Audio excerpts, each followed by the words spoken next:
Lowcountry Street Grocery is a mobile farmers market servicing people in need of fresh food here in the Lowcountry. Today, I talk one-on-one with the founder and CEO of the Lowcountry Street Grocery, Lindsey Barrow Jr., for this edition of Quintin's Close-Ups. And if you haven't already, subscribe to my YouTube channel and like Quintin's Close-Ups on Facebook. Lindsey Barrow Jr., welcome to Quintin's Close-Ups.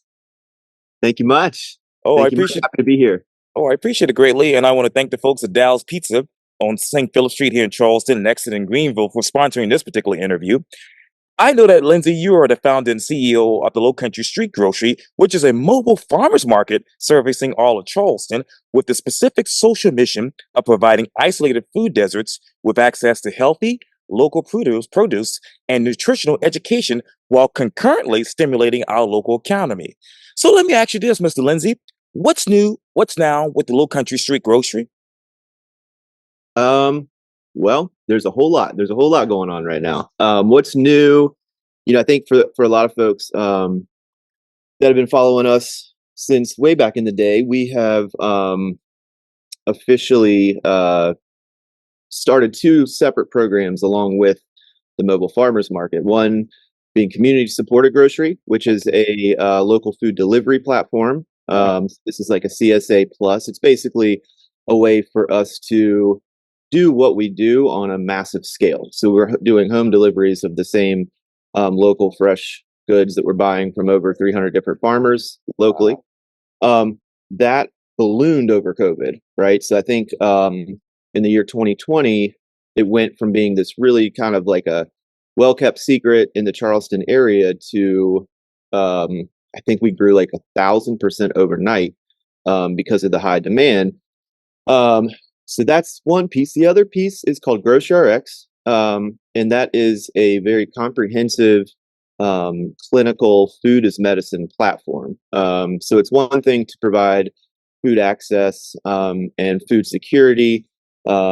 It's another thing to add another element where really, and I think this is the big equity piece that comes in, is providing the tools and the basic foundational education that as an American society, we don't grow up with, right? So focusing a lot of that on our low income, low food access neighbors that may or may not have diet related illnesses. That's the key. And so that's really what GroceryRx is doing, is quite literally taking someone that's, for example, has pre-diabetes instead of, or sometimes in addition to, until we can really get the fresh food coming in and going, offering a prescription, a literal doctor's prescription from a clinic to getting fresh produce from us at Lowcountry Street Grocery, and having that food delivered to those folks for free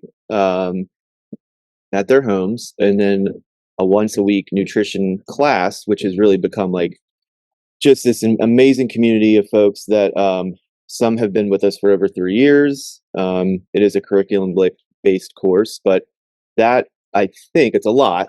It's a long-winded answer to your question, but I think those two things, in addition to the mobile farmers market, really makes up Lowcountry Street Grocery in its whole. And those two things, I think, we're starting to get out there a little bit more with it, but we've been doing all the work behind the scenes. So, wow.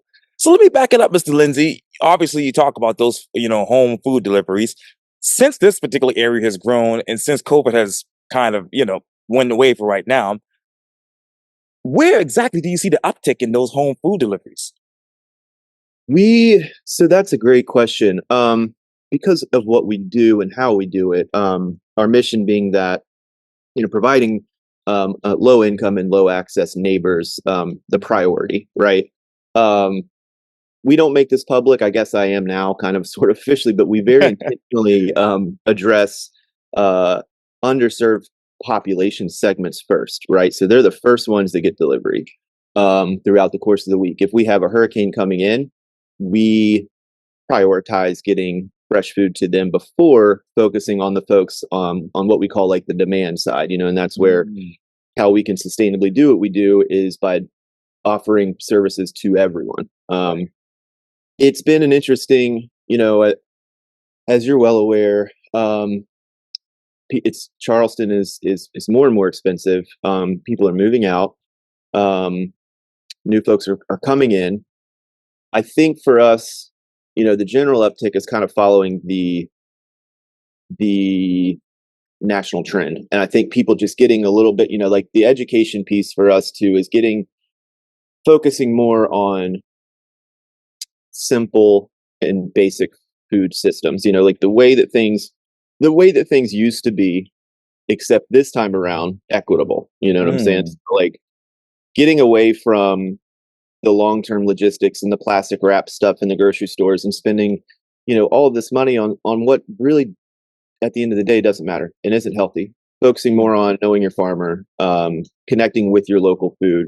And this goes in, at a certain point, it's kind of what we're trying to do is make local, and we don't use the term organic because we kind of Mm. work with farmers that are by default organic, and most of them are smaller, so Right. they can't afford all the nuts and bolts of getting the organic certification.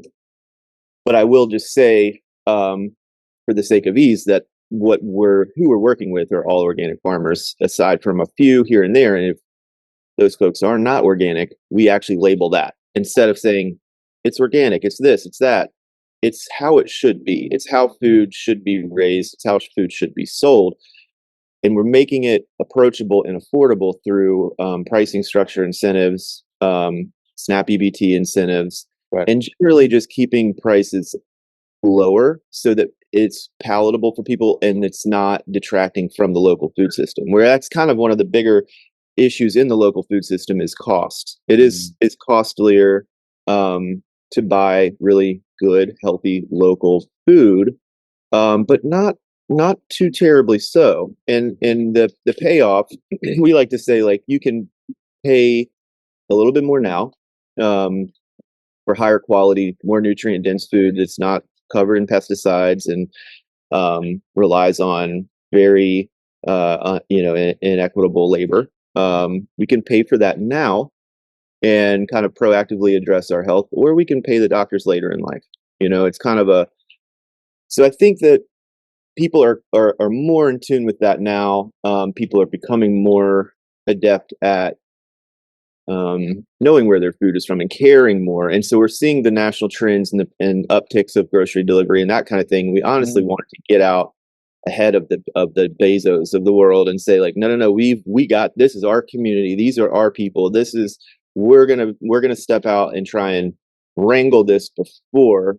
Um, and the other, the uptick really with Grocery RX and the that side of things is it's really the logistics aren't there for rural residents, right? So we've actually been really lucky to work um, with a few business friendly grants to receive funding to help with the cost of food and some of the logistics of getting things out to those folks. You've got a lot of elders in the outer areas of Charleston that just do not have there's no outlets. There's just no fresh food, but there's low um, access to healthcare and clinics and whatever. So the more that we're doing with Grocery X in rural areas, the kind of further out we're going, and it's a lot of word of mouth, and it's a lot of like um, kind of like a spider web effect, And so it allows us. We're working with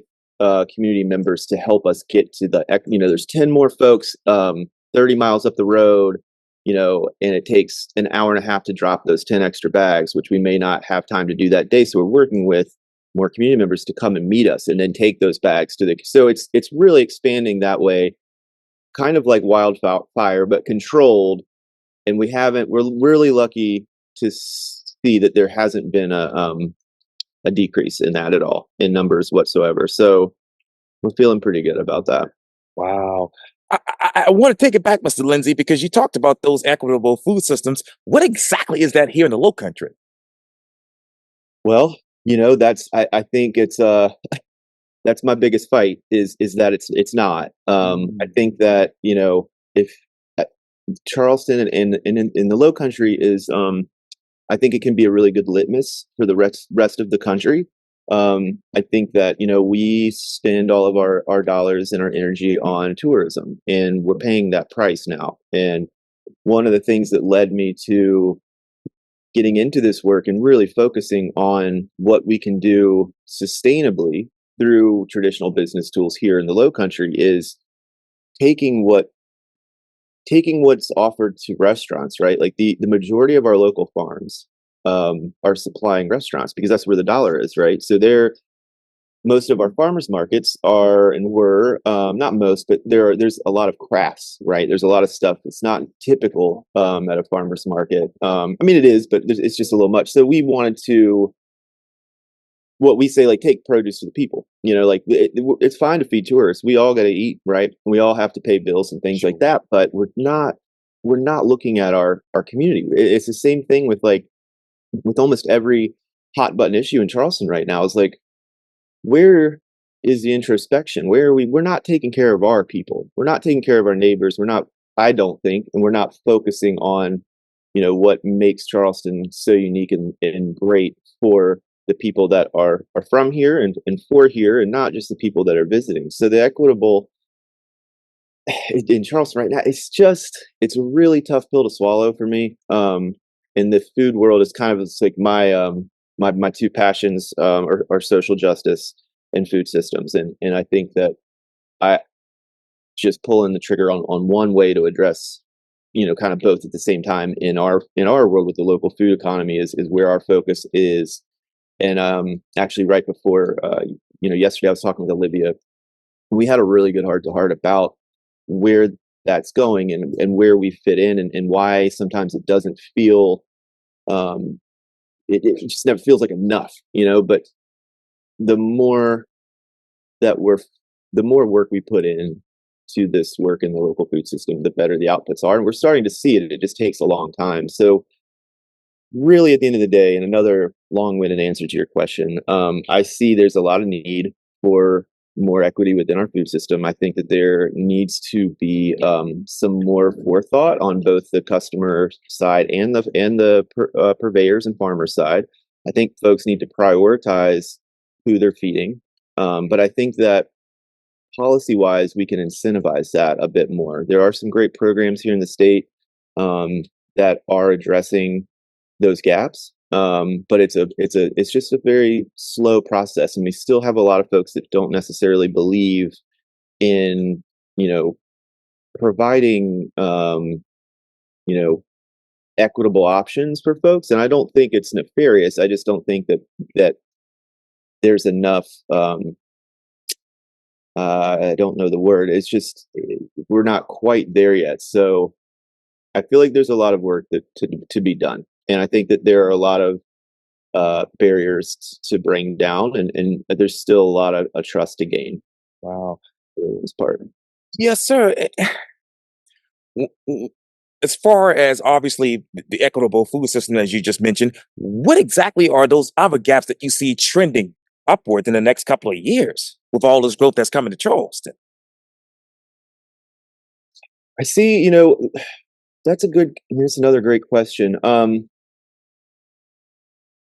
I do see there are some programs that we've worked really hard to maintain statewide, and without getting too far into the nuts and bolts and the nuances of our statewide political system, we've proven that these incentives and systems do work, and they do help.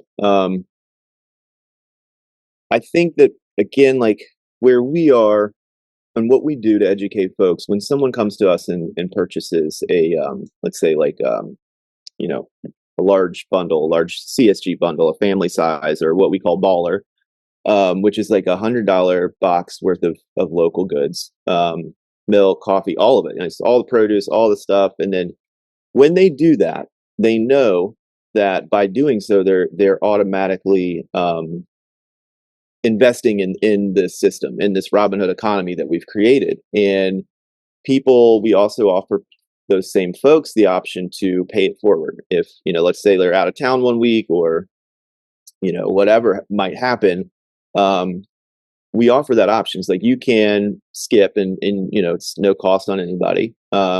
try and make that, taking our restaurant background and trying to make it a little bit more approachable and taking what works. But that option is, I think, about 45% of the time it's used. People really do care. Um, People really do see the inequities and they do care about it. So just from a microcosm, from our vantage point, Sure. the work that we're doing very intentionally is having a resounding effect on our customer base, on the folks that we're talking to and working with, and the same within the Grocery X in the clinical world. So there is a very serious momentum. It just doesn't seem like, I don't want to say like we're the only dog in the fight. There are a lot of folks doing some really great work, but I think it's still. I will say this: it's no longer a drop in the bucket, right? Like just us, just community supported grocery and Grocery X. We're servicing over 200 people every week, 200 families every week, and that's going to grow when classes start back up, and it's a number that's increasing, and that's excluding service on the bus. It's excluding a lot of the donations and the work that we're doing, shared work we're doing with other organizations and clinics. So yeah, it's hard. It's an uphill battle, but it's a battle worth fighting and a battle we're seeing a lot. We're winning, right? It just takes so long. Eh, eh, You talk about those classes, Mr. Lindsey. How many people have enrolled in that class so far? How many more do you expect to enroll in class once they come and shop and do business with Yeah. you all? Well, we have a course. We have now two courses. We have a 101 and a 102. And the 101 is a basic entry level, and the 102 is a little bit more focused on certain things. And when we're getting into diabetes, we're kind of like creating classes with particular focuses, which is really exciting. So at the end of the day, the total number, I think what we're gonna so we're starting back up in February. Our Grocery X team, it's led by Olivia Myers, my life partner, my wife, and she's a registered dietitian. So she has another registered dietitian with her. And this is actually really cool too. I gotta say this, a little Yes, sir. shameless plug for Grocery X. It's they're taking Medicare and Medicaid in all forms of insurance now. So once we have the bandwidth and the folks able to do that in billing, we're able to do what we do reimbursable by insurance companies who are now coming and knocking on the door saying, we see the data from your work. You have the same results as metformin, just through healthy, fresh food. You have a 10-pound weight loss per patient each semester. That's crazy. And that's just by seriously connecting people that may not have the access or the security to the farmers, the local foods that we have the connections for. So I think that, man, I really lost my train of thought. No, it's all good. I It's just understand. it's so hard to stay focused. We have so much going on. No. What was your question again? Well, Because well, let let me ask you this, Mr. Lindsey. When it comes to Lowcountry Street Grocery and the Grocery RX, what exactly are the customers' needs? Mhm. Oh, how many people? That's what it was. Yeah, that too. We're gonna have about 30 folks in 101, and I think about 25 in 102. Hmm. And think I think it's going to be closer to 50 on this program. It's kind of like a needs-based program for folks, just where we're setting them up with the food and some basic information, but they're not enrolled in the actual classes on Zoom or over the phone or in person. So, just under 100 people per semester right now. Wow. Um, Yes, sir. Go ahead. yeah, please. Just to answer your second question real quick, the needs are honestly the like frontline. We call it like a very frontline defense for local or for fresh, healthy foods. And that's another area that we're really cognizant of, where when we're dealing with folks that have food insecurity, we're not going to force, hyper local only. Like, we're only going to do this or that. Like, folks that need access to the fresh ingredients, to get their family through a week, they're getting bananas and apples and oranges and all of the things that folks that don't have access or security issues are privileged enough to get all the time. And that's another thing that kind of separates us from a lot of folks, because a lot of folks are either on the emergent food assistance platform and they don't really care where the food is from. They don't really care about local. I mean, they do. I'm sorry, I shouldn't say care, but their focus isn't on that. And then you have the local food system and the warriors there, where they're only local food, only seasonal, only yada yada. And we're always in the middle. We're very much like bamboo. We never break. We bend both ways. And that's the education piece. It's like, we're going to do local here, but we also have a serious need here. We're going to mix the two and do as best as we can on both sides, while slowly educating people into back into eating seasonally and seeing things like when you see, when you see an orange in the summertime, that's weird, right? It shouldn't be there. That's not something that's producing the summer around here. But it's okay also, right? Just like the education piece, like, let's get a little bit closer. Let's get a little bit more dialed in there. Yeah. So I hope that answers your question. I know that's the one biggest need. Oh, Oh, sorry. yes, sir. I'm Go saying ahead. with the Grocery X participant, that I will say this, and this is maybe the key factor for us, is empathy and sympathy and a listening ear, right? And that's something that we invested a lot of time into. I think naturally, that's just that's the culture that we have. We're not here to tell somebody what they're doing is wrong, or come at somebody like another number, right? Like, a lot of folks go to their doctor and they want to know more about how to get better, and there's never you're in and out. And then there's no follow through, right? And a lot of folks in the medical world, they don't know anything about nutrition counseling, right? And they don't really take classes on proactive health. It's more reactive and like putting the band-aid on and doing those kinds of things. So I think with Grocer X, especially with our crew, who really take the time and they have dedicated one-on-ones, they have it's almost like you almost catch yourself kind of biting your tongue sometimes, especially during class, because people will come together and they go off on tangents, and it's beautiful. It's so cool because this community effect is kind of Right. taken on, and it's become like a group of friends that talk about food and ways forward and that kind of thing. Where I think a lot of folks and a lot of organizations are gonna, like, let's cut to the chase, let's get to the point. We're not like that. We listen, we take our time, we go over time all the time, and that's okay. And we let people have the floor, and we really listen. And I think that's something that we all need to do a lot more of. And that's what I've learned in my bringing all of this together. That was one thing that I couldn't believe how leadership was getting together and sitting around roundtables in Columbia for an issue in 2 hours away that is primarily affecting, in this case, like of people of color. And there's not one representative in Columbia of color, and there's not one person within that focus or that field to really bring in that expertise and those kinds of things. And it's just kind of I just didn't feel right about any of it. I just saw this and was like, we need to tighten this up and make it more community based. Listen to folks, right? And then we'll know how best to address situations. It doesn't really work from the top down in this particular case, especially with food. Food is what brings everyone together. It should, right? And it's very emotional. Food is very emotional. So it's really hard to tell, someone that might be pre-diabetic and they have their heritage is Gullah Geechee, and a doctor's gonna say, like, you know what, you can't eat rice anymore. People are like, Right. hold up, that's no. And that's where that's not necessarily true, right? I mean, there's ways around that, and there's other.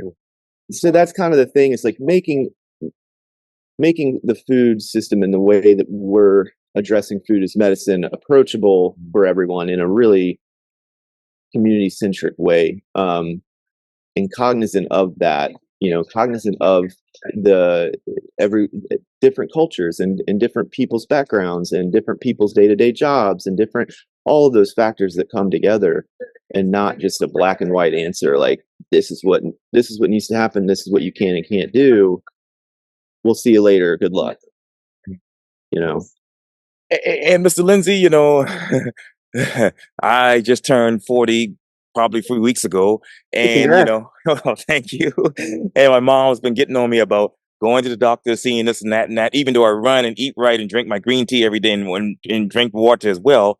But how exactly do people like myself and others be proactive about our nutrition? Mhm.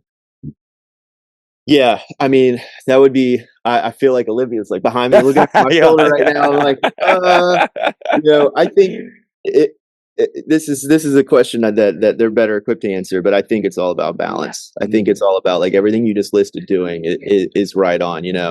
Um, and I think like I also just turned 40 not too long ago, and I know it's the same thing. And Olivia's like, you need to get this done. You need to go to the doctor for this and this and this, and um, feel like I'm doing all the right things. But I think what they would say, and I'm just gonna cross my fingers. And this is pretty on par, but like it's all about the balance, and it's all about treating your body. The way that it feels it should be, kind of listening to your body. If you're thirsty, drink some water.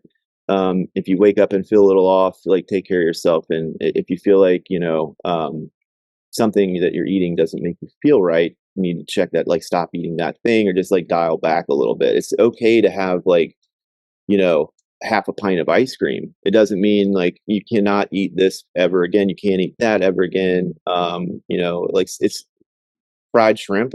That's the other thing about Grocer X is like they're never gonna say you can't have that. We can't have that. It's bad. This is gonna affect your cholesterol levels. It's all about like um, knowing like again like bamboo, like knowing how far you can go one way or the other, and where the long term effects of that. I think lots of water, not being sedentary. Those are the two big things. The first class is all about water. How much, like I think that most of us should be drinking like 5 times as much water as we are, and substituting soda water for some of the pop and the colas and the things, the cokes that folks are getting into.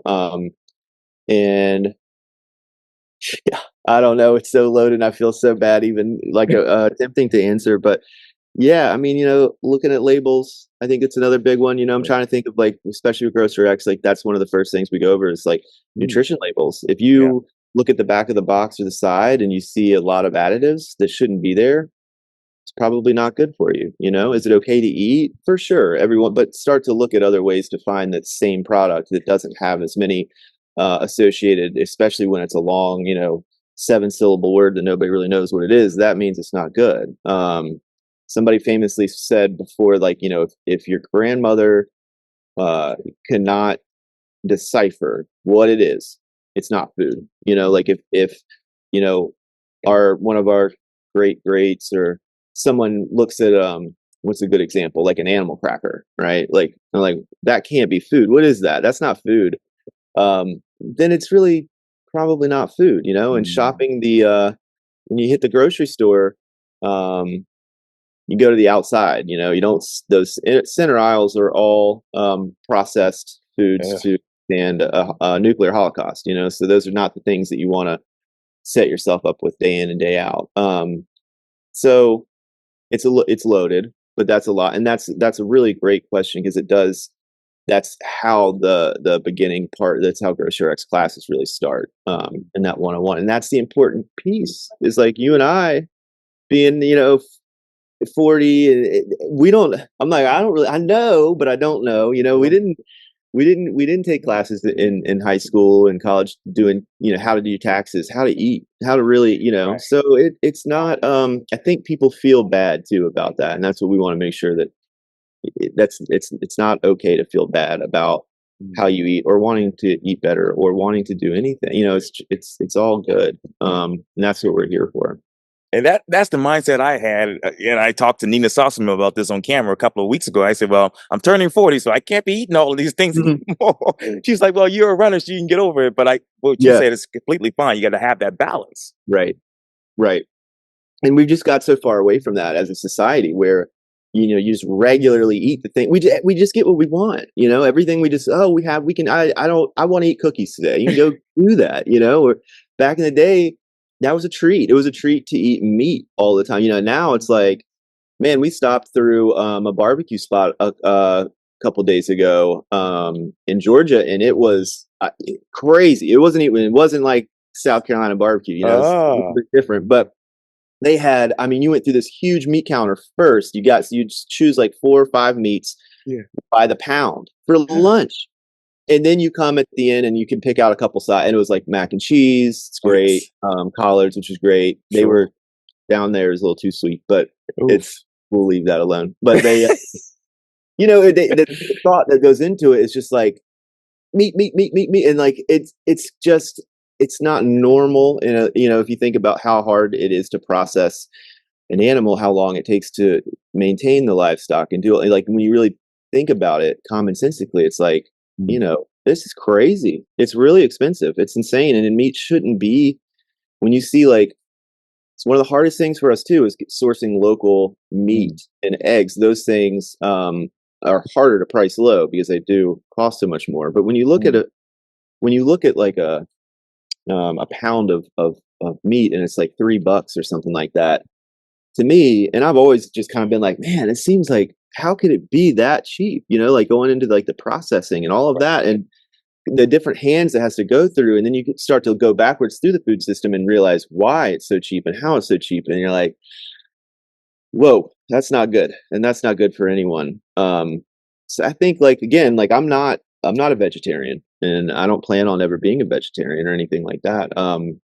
Neither is Olivia, but we just practice the balance, and trying to get back a little bit, and also like thinking about the environment, and it's a whole other thing that comes along with it. But And yeah. you bring up a good point, Mr. Lindsay. That price structure. Where do you see that in the next 5 to 10 years? Now that we're dealing with inflation. I know. Well, that's um, here's something interesting. I'll say that in dealing with local farmers, when we had when the egg prices went up a couple years ago, we we're selling local eggs. We have 2 different farmers that we work with, and we're selling about 400 dozen a week, give or actually a little bit more than that. When the egg prices went up, so we sell our eggs. I'll just be really transparent. Where they're actually going up because one of our egg farmers just sent us a report, and he has to go up because of some other things happening in production and that kind of thing.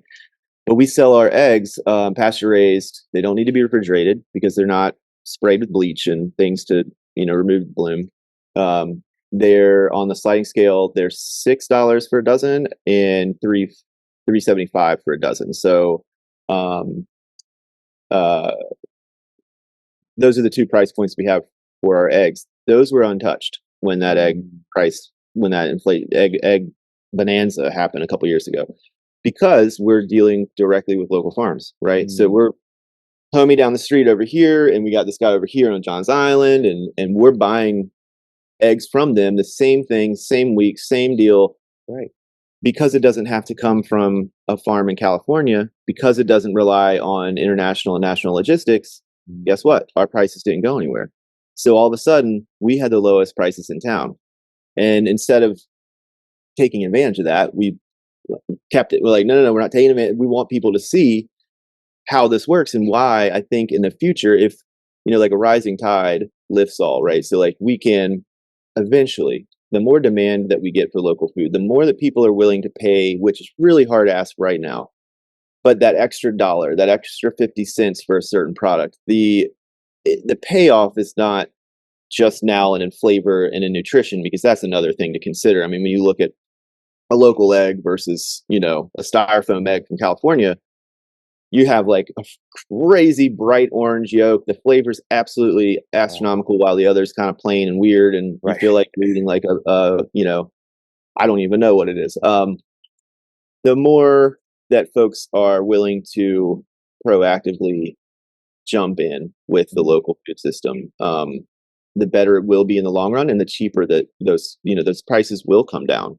Um, and we're seeing a little bit of that just within what we do. That's what we're able to do, is like, use the purchasing power to bring down prices and make it more affordable for folks, not just for folks that might be struggling a little bit, and not just for folks that have inequitable scenarios, but it's for the entire system, so that it can become then at that point a more holistic local food system that really works for everyone, and it works for itself by itself, like it is totally self-sustaining. That's that long game that I was kind of referring to earlier, where you just don't see. It's hard to see it because what the triggers we're pulling now are affecting things 4 years down the road, 2 years, 3 years, 5 years, 10 years.